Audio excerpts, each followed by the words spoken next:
Assalamualaikum warahmatullahi wabarakatuh. Perkenalkan, nama saya Rizal Nirma Masrofi.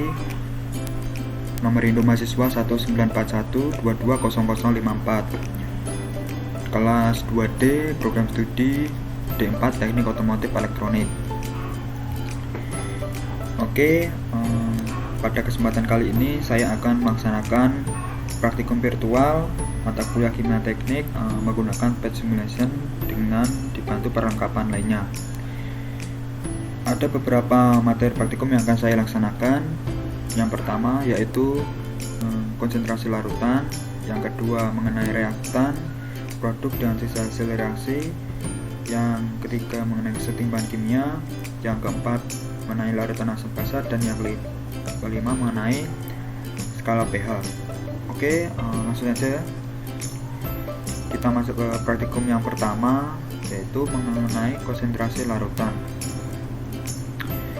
Tetapi sebelum kita masuk ke praktikumnya, di sini saya akan menjelaskan sedikit mengenai konsentrasi larutan.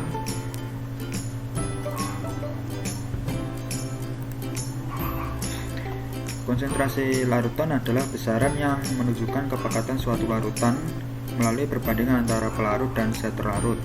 Jika zat terlarutnya banyak, maka larutan yang dibentuk akan memiliki konsentrasi tinggi atau pekat.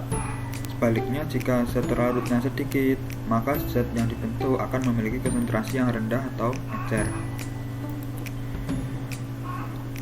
Dalam konsentrasi larutan memiliki satuan yaitu molaritas. Molaritas besaran yang tidak lepas dari yang namanya mol. Molaritas ini satuannya biasanya mol per liter. Bisa dirumuskan seperti ini. Ini rumus yang pertama dan ini rumus yang kedua. Oke. Selanjutnya, dalam konsentrasi larutan tidak lepas juga dengan namanya pengenceran. Pengenceran ini berguna untuk mengurai tingkat kepekatan suatu larutan dengan cara bisa menambahkan air pada larutan itu sehingga konsentrasinya akan turun. Bisa dikonsepnya untuk pengenceran ini yaitu mol awal sama dengan mol akhir. Di sini mol dari suatu larutan itu tidak akan berubah ketika diencerkan, tetapi yang akan berubah di sini yaitu molaritasnya dan volumenya. Oke, itu sedikit penjelasan mengenai dari konsentrasi larutan.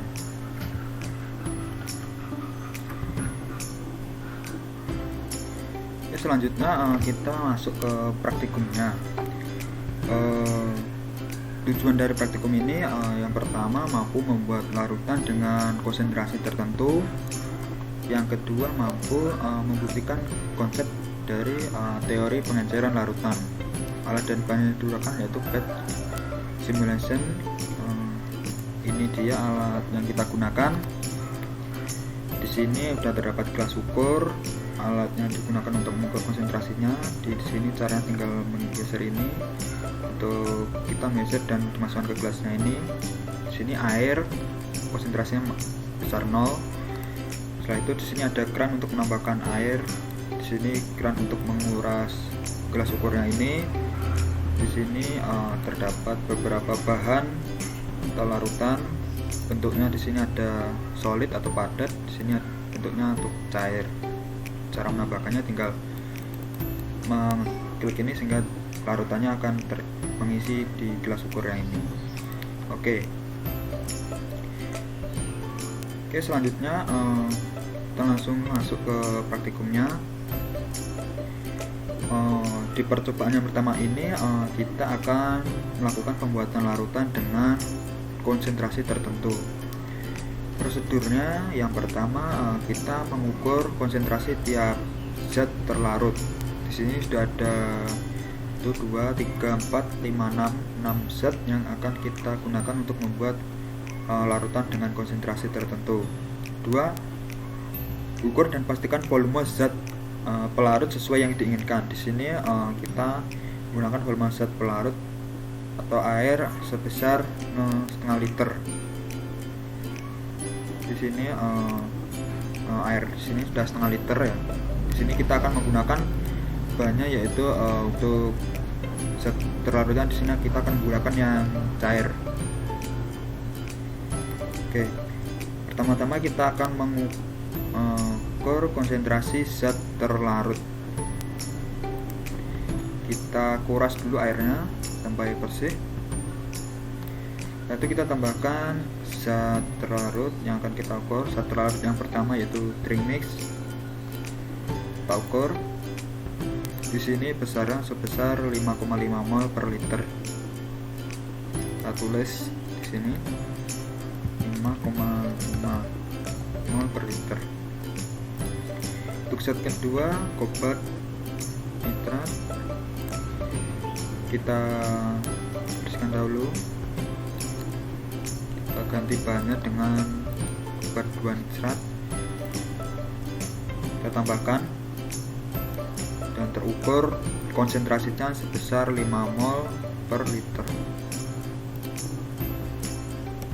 Oke, selanjutnya bahan yang ketiga, kobalt 2 klorid. Kita bersihkan dulu. Kita ganti bahannya. Konsentrasi yang terukur sebesar 4 mol per liter. Oke, untuk bahan yang ketiga, potasium dikromat. Kita bersihkan gelas ukurnya, ganti bahannya. Konsentrasi yang terukur sebesar 0,5 mol per liter. 0,5. Selanjutnya potasium kromat. Kita bersihkan, lalu ganti bahannya.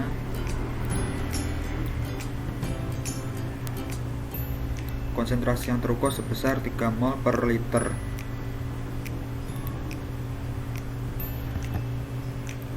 Selanjutnya untuk nikel 2 klorid, kita bersihkan, ganti bahannya.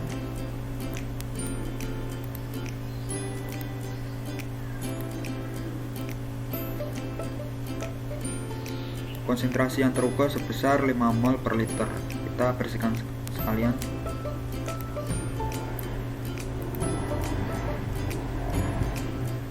Selanjutnya kita tambahkan dulu volume zat pelarutnya sebesar setengah liter.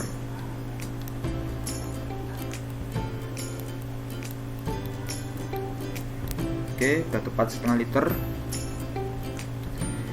Di sini untuk bahan yang pertama yaitu drink mix. Konsentrasi yang ingin dibuat yaitu sebesar 2,2 mol per liter. Prosedurnya, bagaimana cara membuatnya, yaitu lakukan pembuatan larutan dengan menambahkan zat terlarut pada pelarut hingga dicapai konsentrasi yang diinginkan. Konsentrasi yang kita inginkan yaitu sebesar 2,2. Kita sudah mempunyai zat pelarut sebesar 0,5 liter, sehingga kita tinggal menambahkan drink mixnya ini sebesar berapa, nanti kita akan menambahkannya sehingga tercapai konsentrasi yang kita inginkan. Oke, kita ganti dengan drink mix bahannya. Konsentrasi yang ingin kita tuju yaitu sebesar 2,2 mol per liter. Kita tambahkan sehingga konsentrasinya menjadi 2,2. Oke, hampir mendekati. Nah, kurang lebih ini lebih sedikit, lebih 9, tapi kalau dibulatkan hampir sama. Di sini kita sudah mendapatkan volume akhir larutan. Kita ukur berapa? 0,6, 0,7, 0,8. Kalau tepat di tengah-tengah ini berarti 0,85.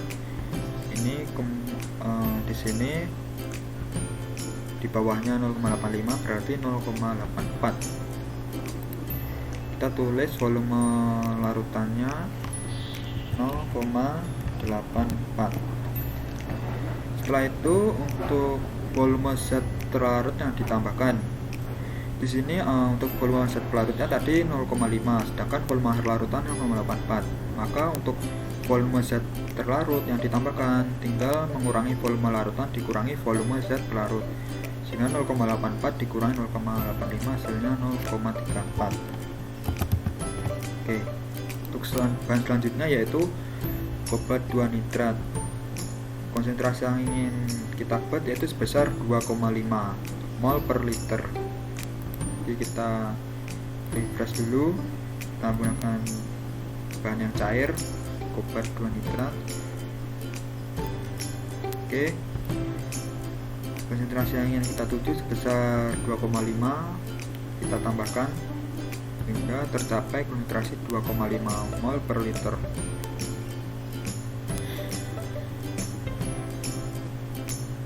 Oke, sudah tercapai konsentrasi sebesar 2,5 mol per liter. Volume dari larutannya menjadi 1 liter. Sehingga di sini volume yang zat terlarut yang ditambahkan yaitu sebesar 0,5. Untuk bahan yang ketiga, di sini konsentrasi yang ingin kita buat sebesar 2 mol per liter. Kita refresh, volume zat pelarutnya sebesar setengah liter sudah benar. Oke, bahan yang ketiga kita alat ukuran kita letakkan dulu, kita tambahkan zat terlarutnya hingga tercapai konsentrasi sebesar 2 mol per liter. Oke, terus sudah tercapai konsentrasi 2 mol per liter, volumenya menjadi 1 liter.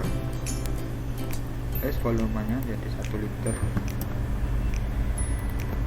Zat terlarut yang ditambahkan sebesar 0,5. Oke, untuk bahan yang keempat, potasium dikromat. Konsentrasi yang ingin dituju sebesar 0,2 mol per liter. Kita refresh. Kita memiliki air sebesar setengah liter. Bahannya potasium dikromat dalam bentuk cair. Kita gunakan alat ukurnya, tambahkan zat terlarutnya hingga dicapai konsentrasi sebesar 0,2.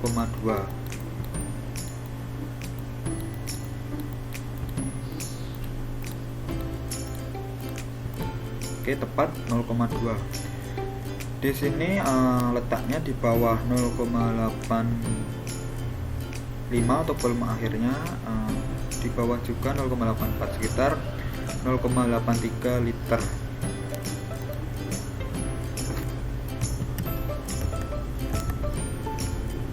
Sehingga volume zat larut yang ditambahkan didapat 0,33 liter.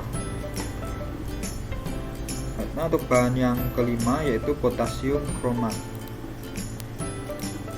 Untuk konsentrasi yang ingin dibuat yaitu sebesar 1 mol per liter. Kita ganti bahannya dengan potasium kromat. Kita kurangi cairan airnya sebesar menjadi setengah liter. Oke.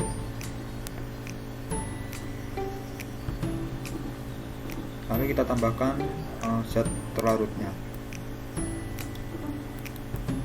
Konsentrasi yang kita tuju yaitu sebesar 1 mol per liter. Oke, kurang lebih di sini. Kita mendapatkan volume airnya sebesar 0,6, 0,7. Di sini tepat di tengah-tengah ya. Sehingga hasilnya 0,75 liter. Tulis 0,75. Volume zat terlarut yang ditambahkan sebesar 0,25. Oke. Untuk bahan yang terakhir, nikel 2 klorid. Konsentrasinya yang ingin kita buat sebesar 2 mol per liter. Kita refresh, volume air sudah setengah liter. Kita menggunakan bahan yang cair, itu nikel klorid. Kita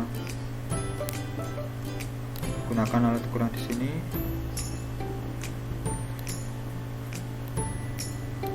konsentrasi yang dituju sebesar 2 mol per liter. Oke, kita lihat lagi berapa ya, 2 mol per liter. Kita tambahkan lagi hingga tercapai konsentrasi sebesar 2 mol per liter. Oke, di sini sudah tercapai volume airnya, yaitu sebesar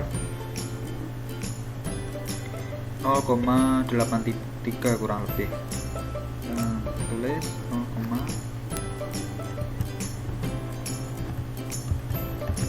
oke, terus setelah itu volume setelah yang ditambahkan sebesar 0,4.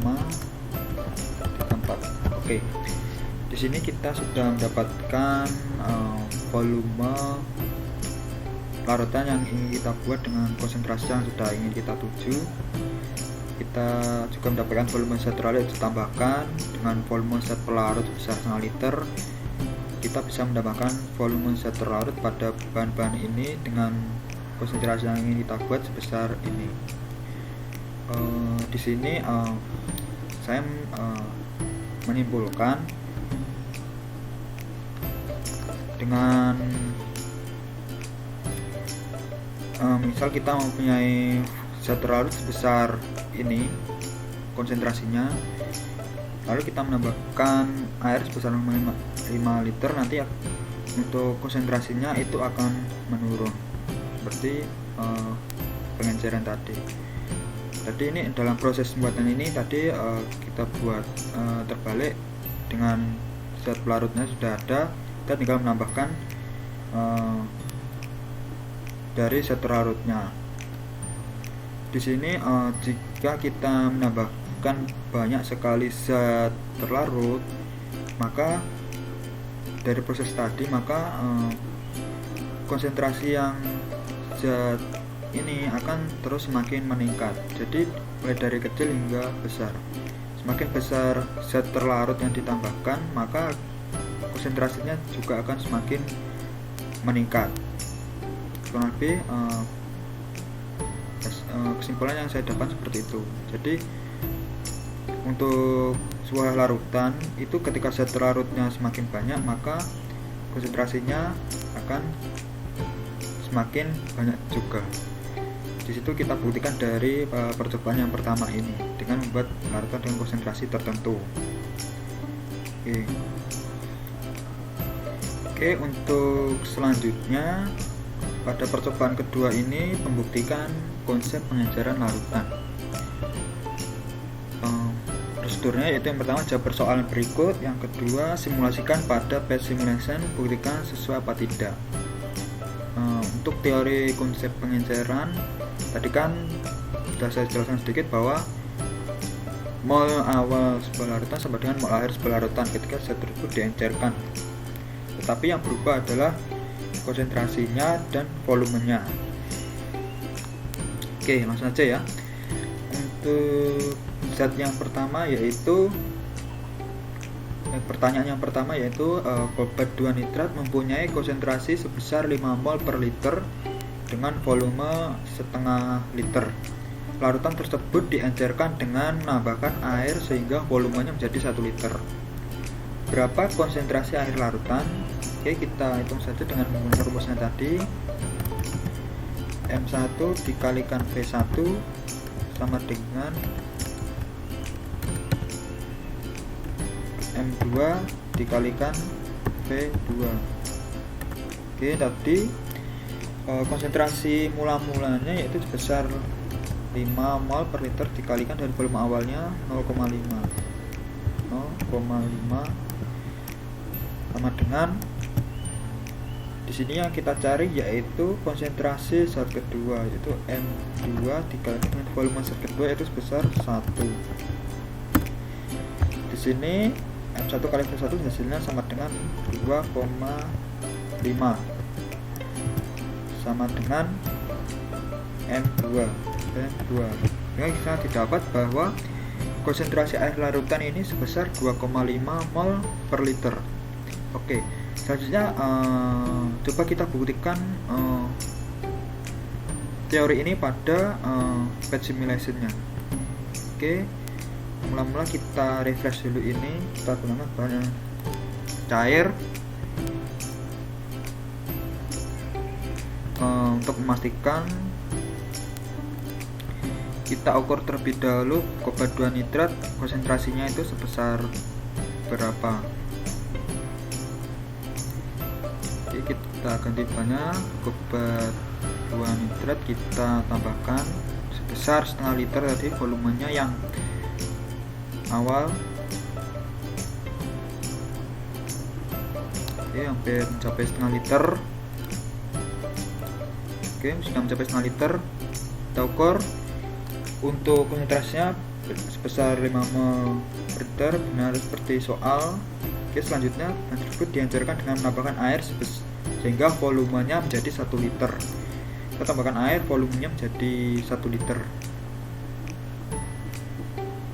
Nah, di sini konsentrasi air dalam larutan ini sebesar 2,512. Jika dibulatkan hampir sama, yaitu sebesar 2,5 mol per liter.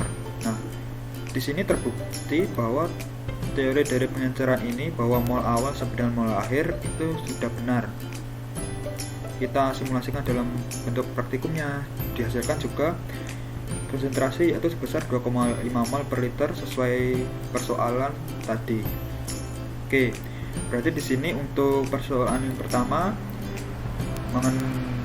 ini sudah benar dan teori pengencerannya sudah benar. Oke, untuk membuktikan sekali lagi kita jawab persoalan yang kedua.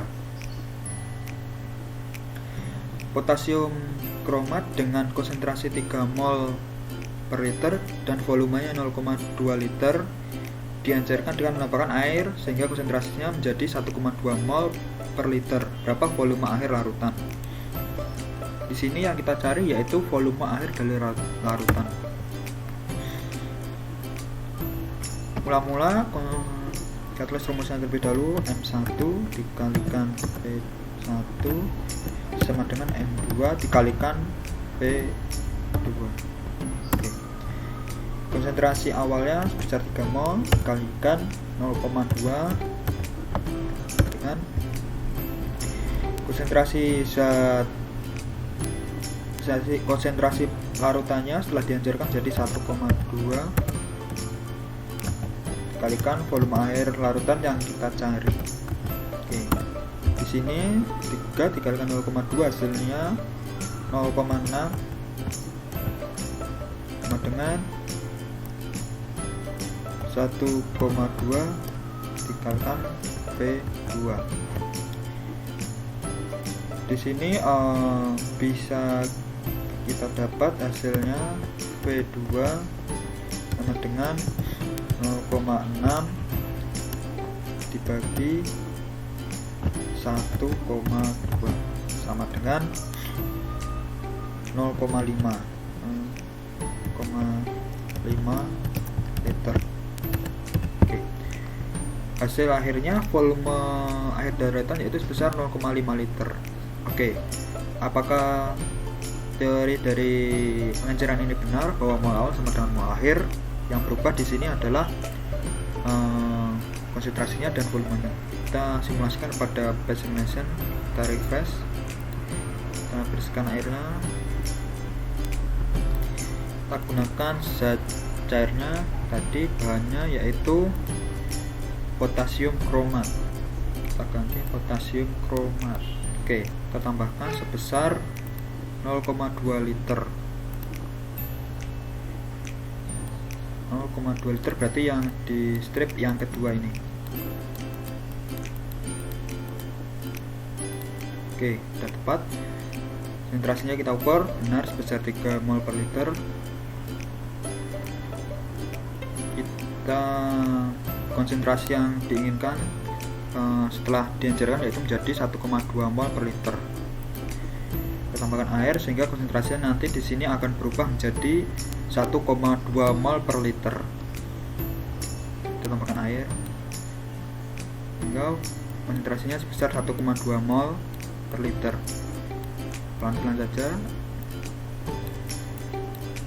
Oke, masih 1,5.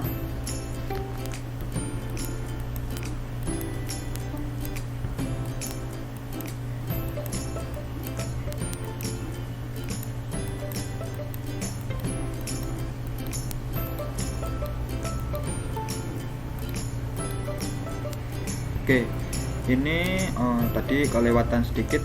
Di sini konsentrasinya yaitu 1,198, kalau dibulatkan yaitu 1,2 mol per liter. Kurang lebih ini volumenya dari volume akhir larutannya yaitu sebesar 0,5 liter atau setengah liter. Dan di sini jawabannya sesuai dengan teori pengenceran yang kita gunakan, yaitu hasilnya 0,5 liter. Di praktikum yang kita simulasikan hasilnya juga setengah liter. Sehingga di sini saya menyimpulkan bahwa teori dari pengenceran itu sudah benar. Kita sudah buktikan pada batch simulation tadi bahwa mol awal sama dengan mol akhir. Itulah praktikum mengenai konsentrasi larutan yang sudah saya laksanakan tadi. Dari percobaan yang pertama kita bisa mendapatkan kesimpulan bahwa konsentrasi larutan akan semakin pekat jika zat larut yang kita tambahkan itu semakin banyak. Sedangkan untuk yang percobaan kedua kita bisa membuktikan bahwa teori konsep pengenceran itu sudah benar, bahwa mol awal sama dengan mol akhir, tapi yang berubah hanya konsentrasinya dan volume larutannya. Itulah praktek yang pertama, materi yang pertama, yaitu mengenai konsentrasi larutan. Saya ucapkan terima kasih. Sampai jumpa di praktikum yang kedua, yaitu mengenai reaktan, produk, dan sisa hasil reaksi.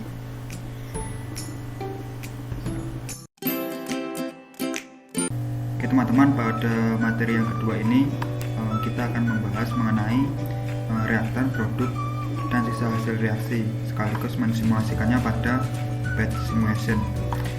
Sebelum kita mensimulasikannya pada batch simulation, mari kita membahas sedikit mengenai apa itu reaktan, produk, dan sisa hasil reaksi. Reaktan, produk, dan sisa hasil reaksi itu merupakan unsur dari sebuah reaksi kimia.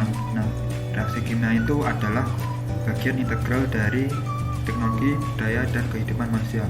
Misal contohnya mengukur besi, membuat gelas, menyeduh teh, serta membuat keju adalah beberapa contoh dari reaksi kimia tersebut. Reaksi kimia sangat banyak di bumi, di atmosfer maupun lautan. Pengertian lain dari reaksi kimia adalah suatu proses di mana satu atau lebih zat diubah menjadi satu atau zat yang berbeda dan menghasilkan produk yang baru.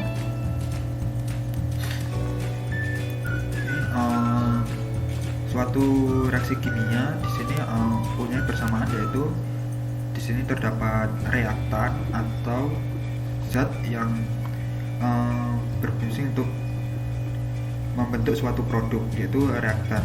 Setelah itu dari hasil gabungan dari reaktan itu tadi akan membentuk sebuah produk. Dan jika terdapat sisa, itu adalah sisa dari zat yang terbentuk tadi. Jadi reaktan itu berada di ruas kiri, sedangkan produk itu berada di ruas kanan yang dihubungkan dengan anak panah. Contohnya seperti ini: A plus B menjadi C plus D. Dari persamaan di atas dilihat bahwa A dan B adalah sebuah reaktan yang bereaksi membentuk produk C dan D. Dalam persamaan kimia yang sebenarnya, reaktan dilambangkan dengan rumus kimia. Berdasarkan kekekalan massa, persamaan kimia harus seimbang, yaitu jumlah atom yang ada di ruas kiri sama dengan jumlah atom yang ada di ruas kanan.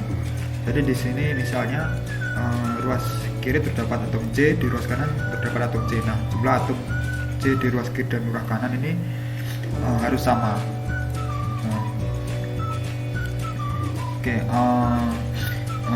Itulah sedikit dari reaktan, produk, dan hasil reaksi. Mungkin untuk lebih jelasnya kita akan masuk ke batch simulation-nya. Nah, di sini pertama-tama kita untuk mengenai reaktan, produk, dan hasil reaksi kita simulasikan untuk secara sederhananya.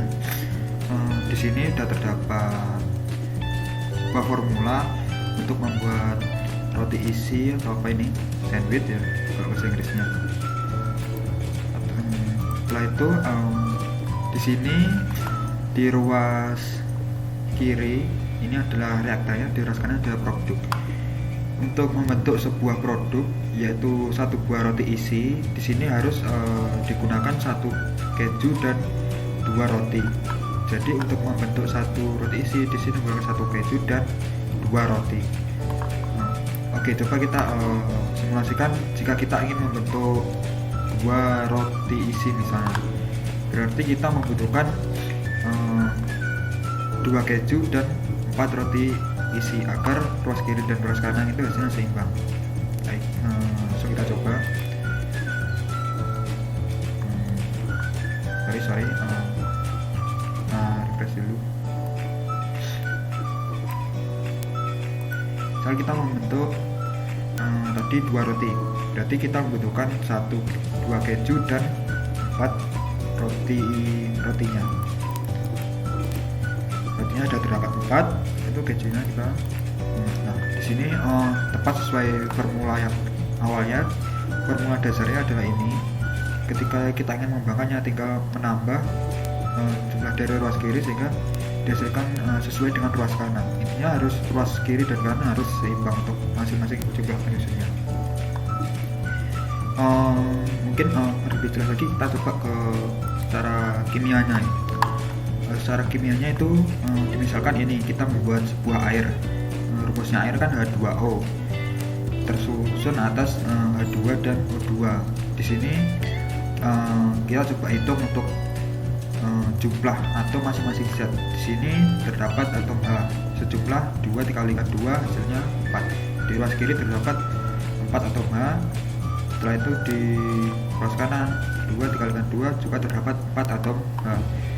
Setelah itu untuk atom O di sini terdapat 2 atom O, di ruas kanan juga terdapat 2 atom O. Sehingga formula ini sudah tepat. Di sini untuk dasarnya formulanya ini. Kalau kita ingin membentuk banyak air misalnya, ini kan 2 molekul air. Kalau kita ingin misal membentuk 4 kurang lebih 4. Nah, di sini maka ketika ini angka koefisiennya ini dikali 4, maka kan di sini akan terdapat 8H. Sedangkan di sini masih 2, berarti untuk agar menjadi 8 kan di sini dikalikan 4, maka dibutuhkan sebanyak 4H2. Kita tulis 4. Oke. Setelah itu kita di sini sudah memiliki 4 dikalikan 1 hasilnya 4. Kita memiliki 4O. Sedangkan di sini sudah ada 2, berarti membutuhkan 2 lagi, berarti dikalikan 2. Jika hasilnya nanti akan 4 atom O. Oke. Nah, bisa dilihat hasilnya 4H2 ditambah 2O2 menghasilkan 4H2O sesuai dengan dari hasil yang kita inginkan tadi, yaitu menghasilkan 4H2O. Oke, kita coba lagi untuk membuat amonia. Nah, di sini amonia rumusnya NH3. Di sini terdapat 2 molekul amonia tersusun reaktannya yaitu berupa N2, H2. Oke, ingat ya, reaktan itu yang berada di ruas kiri, produk itu yang berada di ruas kanan. Di sini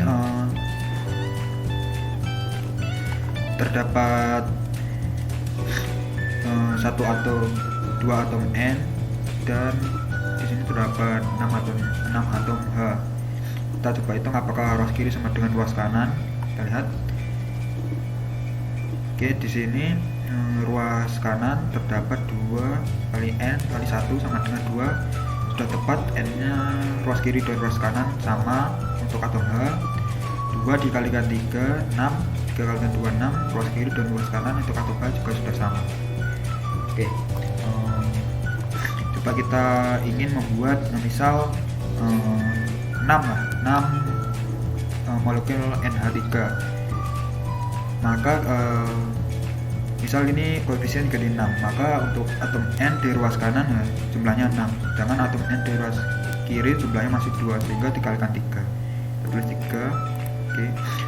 Setelah itu di sini sudah 6 dikalikan 3 untuk atom H sehingga 18. Di sini sudah ada 2, sehingga untuk menjadi 18 kan dikalikan 9.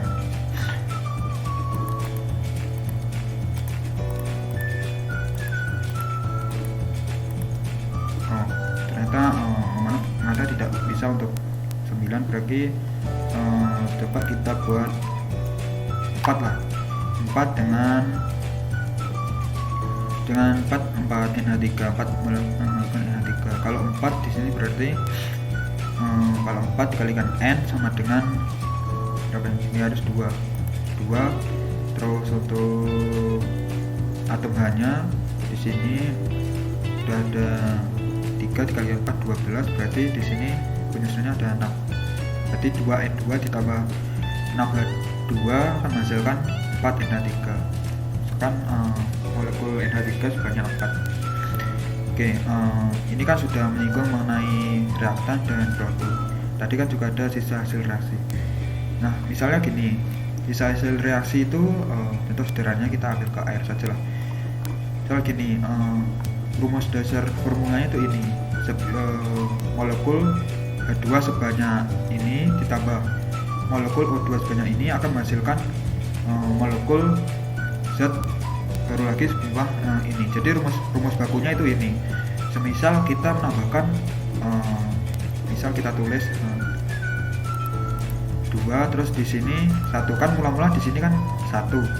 Misal kita tambahkan lagi 1 oksigen di sini. Nah, dia tetap menghasilkan 2 produk air, tetapi kan di sini kelebihan 1 atom O, sehingga ketika dia bergeser ke belah kanan maka akan dihasilkan berupa atom sisa, yaitu atom O. Atom sisa 1 tadi akan ketika sesudah reaksi dia akan menghasilkan sisa hasil reaksi tadi, yaitu jumlahnya yaitu jumlah 1 atom O yang kelebihannya dari reaktan tadi. Coba contoh lain. Nah, di sini sudah terdapat rumus dasarnya ini 1, koefisien 1, 3 sama 2. Ini kita tulis 1 terus 3. Nah, di sini kan akan menghasilkan produknya 2NH3. Agar misal kita N2 nya kita tambahkan 1, terus H2 nya kita tambahkan 1 lagi. Nah, kan rumusnya nanti kan rumus amoniaknya kan NH3. Di sini akan kelebihan atom dari N dan H2 yang dibentuk untuk membentuk NH3 itu cuma 1 atom N dan 3 atom H. Jadi di sini terbentuk 2 produk NH3 dan di sini kelebihan atom N dan atom H dan menghasilkan sisa atom tadi atau sisa hasil reaksi, yaitu di sini N2 dan H2.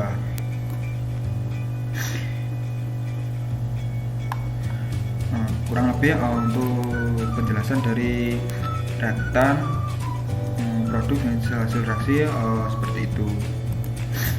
Nah, ini secara sederhananya, ini secara reaksi kimianya atau kimianya langsung. Oke, terima kasih.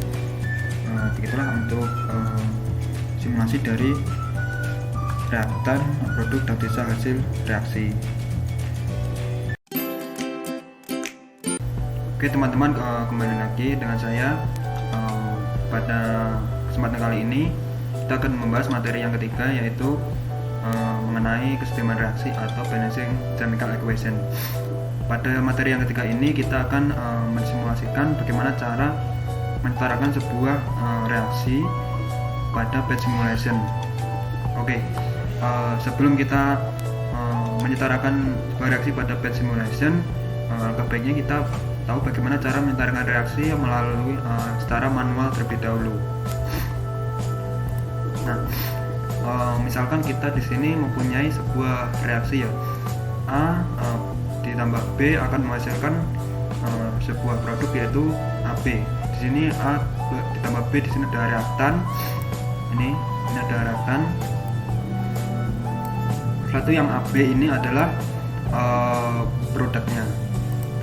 Terus jika pada nanti misalkan di persamaan yang bawah ini, nah, semisal produk yang dihasilkan itu 2AB. Nah, kan berarti di sini yang reaktan ini tidak setara. Bagaimana cara mengetahui dia tidak setara? Nah, di sini kita lihat untuk atom A sebelah kanan, di sini kan nilainya sebanyak 2, dan atom B di sini nilainya juga sebanyak 2. Nah, sedangkan di ruas kiri untuk reaktannya atom A di sini masih 1, atom B masih 1.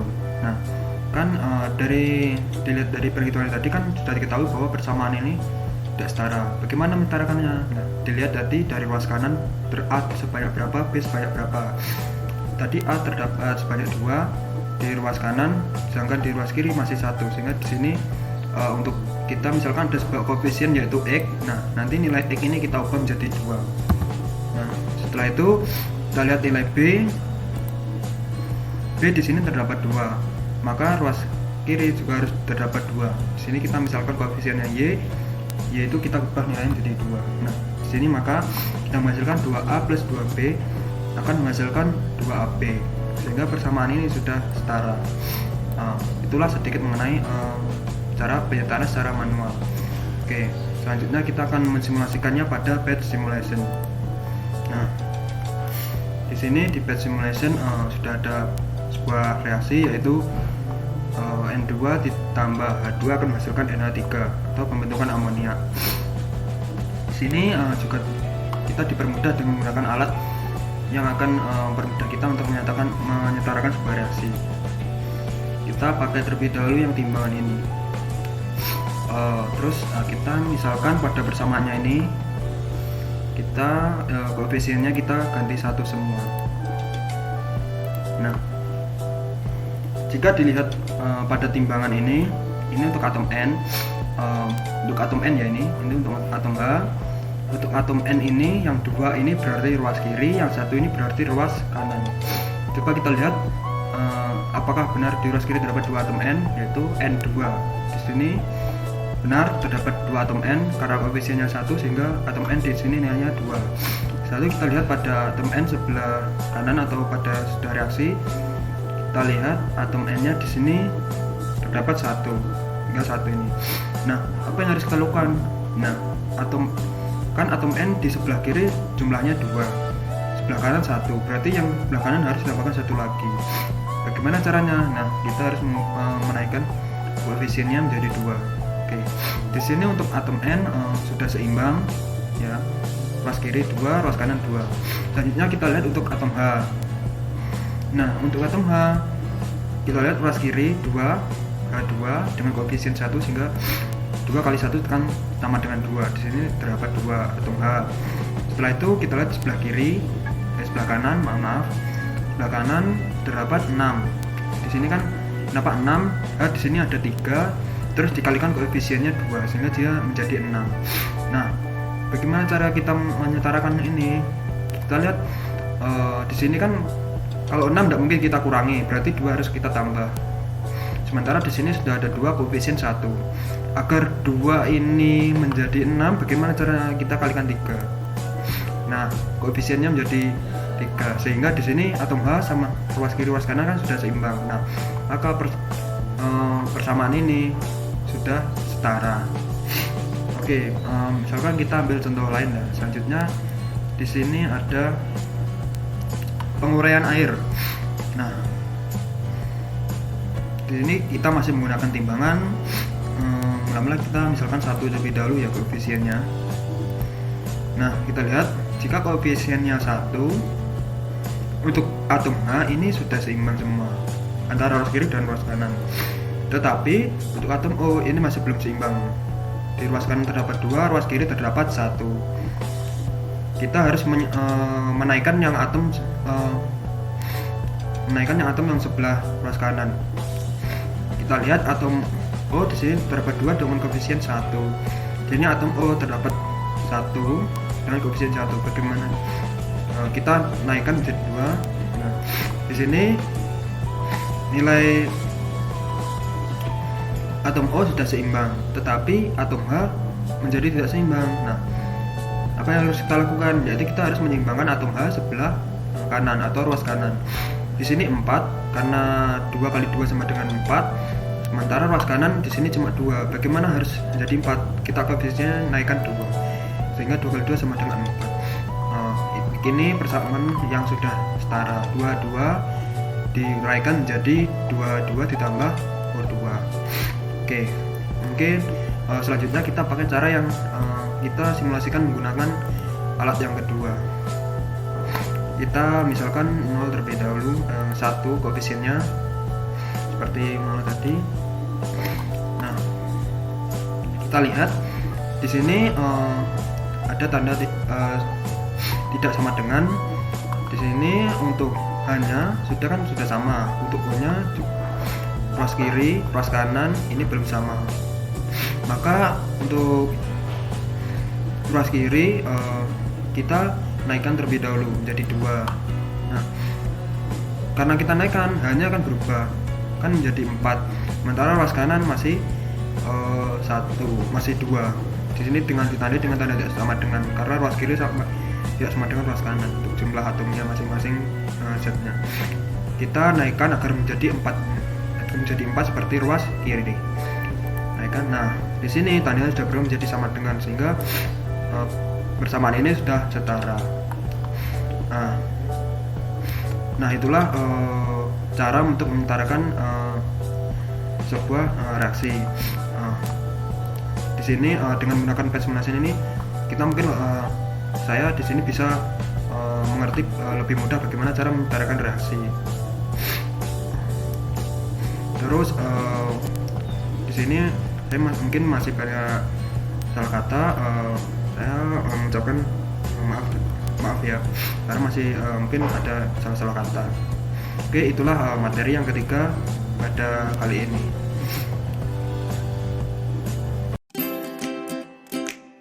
Oke, pada materi yang keempat ini kita akan membahas mengenai larutan asam basa.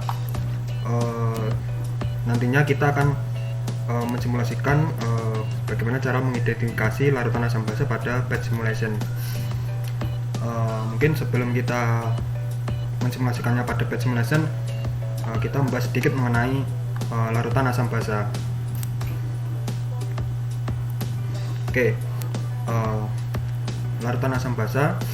Asam pengertiannya menurut Svante August Arrhenius adalah semua zat yang jika dilarutkan dalam air akan terurai menghasilkan ion H+. Misalnya HCl atau hidrogen klorida. Nantinya HCl ini jika dilarutkan dalam air akan menghasilkan ion H+ dan Cl-. Ciri-ciri asam. Yang pertama, asam jika dirasakan dengan lidah nanti rasanya akan masam. Asam kuat ini bersifat merusak jaringan kulit. Nah, untuk asam jika diukur dengan alat, nilai pH-nya yaitu kurang dari 7. Terus asam ini bersifat korosif.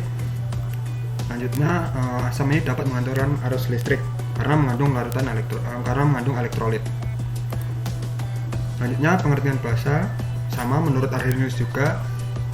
Semua zat jika dilarutkan dalam air akan menghasilkan ion OH-, misalnya pada senyawa natrium hidroksida atau NaOH akan terurai menjadi Na+ dan OH-. Ciri-ciri basa. Rasanya pahit jika dirasakan dengan lidah. Basa murni berbentuk kristal padat. Basa memiliki nilai pH lebih besar dari 7. Licin jika dipegang dengan jari. Sifatnya kaustik atau merusak jaringan kulit. Jika kadarnya tinggi dapat digunakan untuk mengemulsi minyak. Yang terakhir, dapat menghantarkan listrik sebab mengandung elektrolit. Berdasarkan besar atau kecilnya nilai pH, zat asam atau basa dibagi 2, yaitu kuat dan lemah. Yang pertama, asam dikatakan kuat apabila nilai pH-nya mendekati 0, dan dikatakan lemah jika nilai pH-nya mendekati 7 tetapi masih di bawah 7. Yang kedua, basa dikatakan kuat apabila nilai pH-nya mendekati 14, dan dikatakan lemah jika nilai pH-nya mendekati 7 atau tapi masih di atas 7. Oke, yang terakhir ini 3 cara mengidentifikasi larutan asam dan basa. Ini nanti yang akan kita simulasikan atau perhatikan pada batch simulation. Yang pertama, menggunakan pH meter.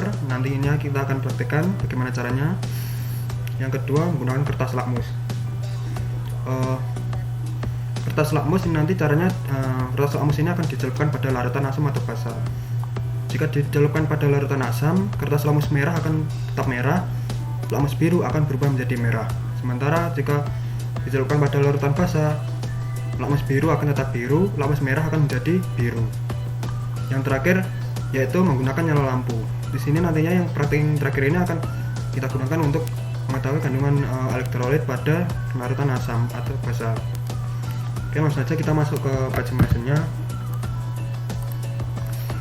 Di sini sudah terdapat 3 alatnya, yaitu pH meternya, terus kertas lakmus, dan yang terakhir rangkaian lampu sudah dilengkapi dengan terminalnya. Untuk larutannya di sini nanti ada air, asam kuat, asam lemah, asam basa kuat, dan basa lemah. Oke, langsung saja. Yang pertama kita akan mengukur pH dari air. Di sini yang pertama kita menggunakan tool yang pH meter. Kita langsung celupkan saja ke larutannya. Nah, di sini didapat hasil pH-nya 7, atau di sini dikatakan netral, atau dia sebuah zat garam untuk air itu. Yang kedua, kita ganti menjadi asam kuat.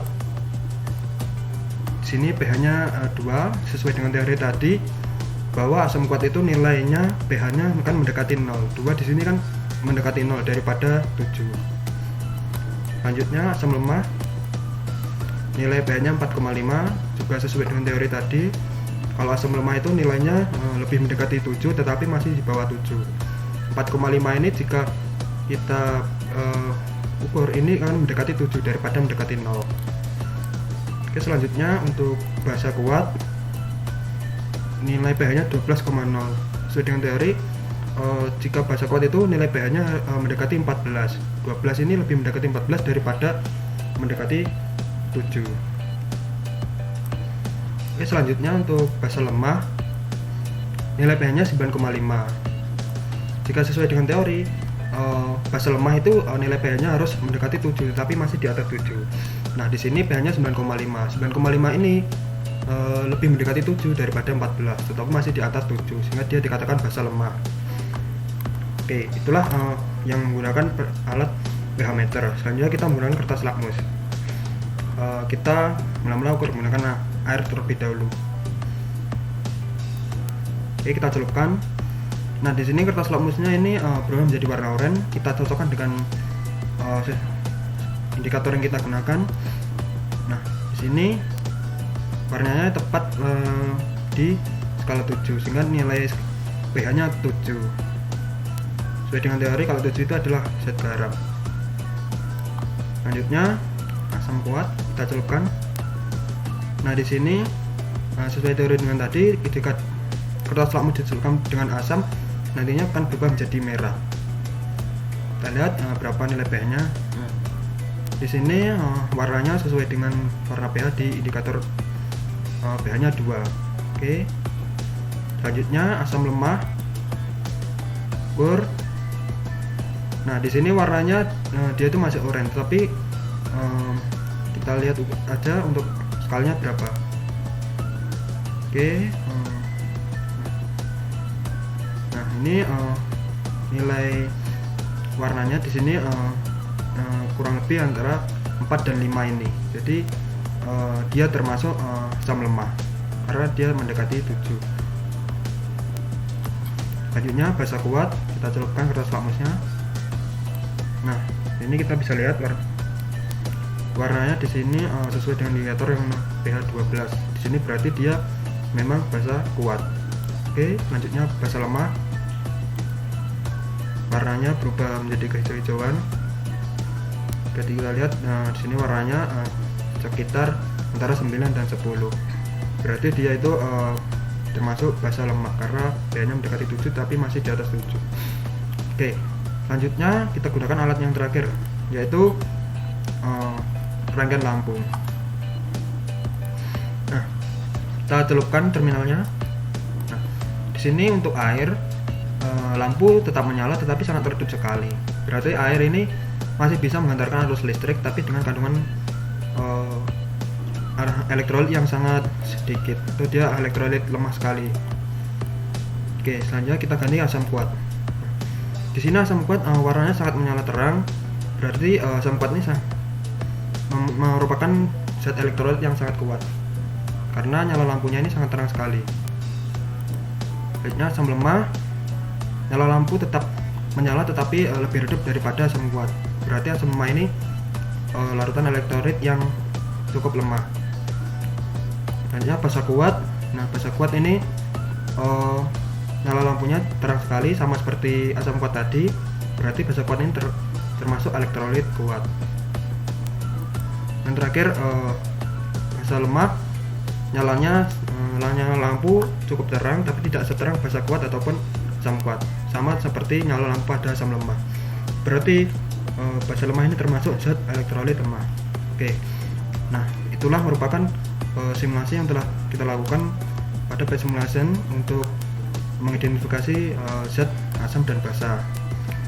Di sini saya menyimpulkan bahwa teori yang telah kita bahas pada awal tadi sudah benar, yaitu asam kuat pH-nya mendekati 7, pH-nya mendekati 0, asam lemah pH-nya mendekati 7 tetapi masih di bawah 7, basa kuat pH-nya mendekati 14 tetapi pH-nya mendekati 14, sementara basa lemah pH-nya mendekati 7 masih di atas 7. Dan selanjutnya dengan kertas lakmus sesuai dengan teori tadi, di sini kita mendapatkan perubahan. Jika dicelupkan pada asam, warnanya akan berubah jadi merah. Jika dicelupkan pada basa, warnanya akan berubah menjadi biru.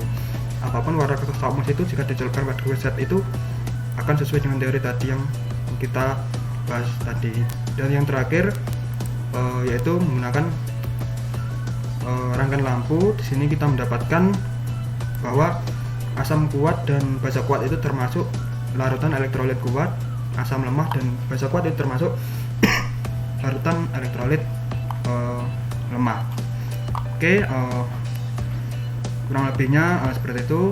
Saya mohon maaf apabila pada materi yang keempat ini ada salah kata ataupun kekurangan. Oke, terima kasih. Oke teman-teman, kembali lagi dengan saya. Pada kali ini kita akan melanjutkan simulasi kita pada batch simulation. Di sini kita akan membahas materi yang kelima, yaitu mengenai skala pH. Nantinya praktek kita lakukan yaitu mengidentifikasi zat-zat yang sudah disediakan ini di batch simulation. Apakah zat ini nantinya termasuk asam ataupun atau basa. Nah, pada materi sebelumnya kan kalian sudah tahu apa itu asam atau apa itu asam atau apa itu basa. Asam itu kan nilai pH-nya itu di bawah 7, sementara basa itu nilai pH-nya di atas 7. Dan jika nilainya 7 itu termasuk zat garam, dia itu netral. Oke, langsung saja ya, kita mengidentifikasi satu persatu. Oke, yang pertama ini air. Di sini sudah terdapat tulisan netral. Kita gunakan pH meternya. Di sini tepat pH-nya yaitu 7. Berarti zat ini netral atau zat garam. Oke, selanjutnya kita identifikasi air cucian. Nilai pH-nya 13,0. Di sini berarti air cucian termasuk zat basa. Di sini basanya yaitu basa kuat. Oke, selanjutnya sabun mandi. Sabun mandi di sini nilai pH-nya 10.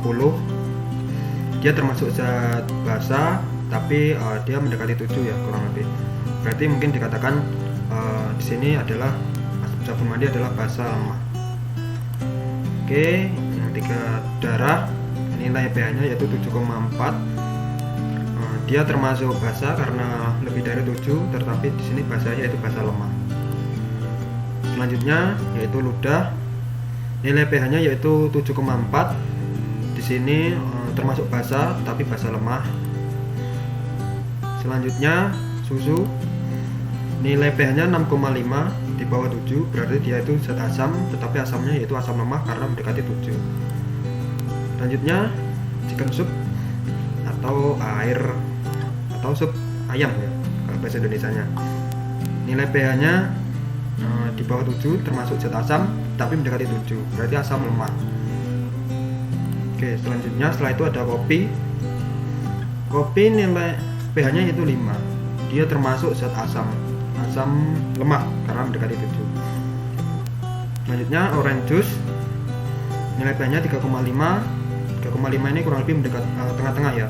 Berarti dikatakan asam. Dia bisa asam kuat ataupun asam lemah. Selanjutnya pop soda, nilai pH-nya 2,5, termasuk zat asam. Di sini termasuk asam kuat sekarang mendekati 0. Selanjutnya cairan lambung, sudah pasti ini termasuk zat asam, yaitu zat asam yang kuat karena nilai pH-nya mendekati 0, yaitu 2,0. Dan terakhir asam baterai, di sini nilai pH-nya 1, termasuk zat asam kuat karena pH-nya mendekati 0, yaitu 1. pH-nya mendekati 0, yaitu 1.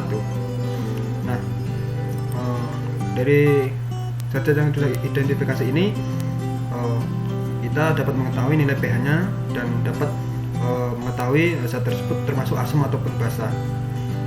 Mungkin dari teman-teman jika nanti ingin mengambil contoh zat lain gitu, kalau ingin mengetahui basa atau asam, teman-teman bisa mengukurnya seperti ini. Jadi teman-teman mengukur nilai pH-nya, nanti identifikasi pH-nya itu termasuk asam atau basa, terus itu asam kuat ataupun lemah. Oke, sekian praktek yang terakhir. Mohon maaf apabila ada salah kata tadi, saya ucapkan terima kasih. Oke teman-teman, itulah beberapa praktek yang telah kita lakukan. Untuk kesimpulannya, di sini kita bisa menambah pengetahuan kita, walaupun di sini praktek yang kita lakukan secara online, minimal kita tahu bagaimana kita melaksanakan praktek pada mata kuliah kimia teknik. Saran kedepannya mungkin untuk praktek seperti ini, ketika kita masih online, semoga lebih banyak lagi praktikum secara virtual seperti ini ketika masa pandemi ini. Saya ucapkan terima kasih. Mohon maaf apabila pada simulasi atau praktek yang telah saya laksanakan terdapat kesalahan. Saya ucapkan terima kasih. Assalamualaikum warahmatullahi wabarakatuh.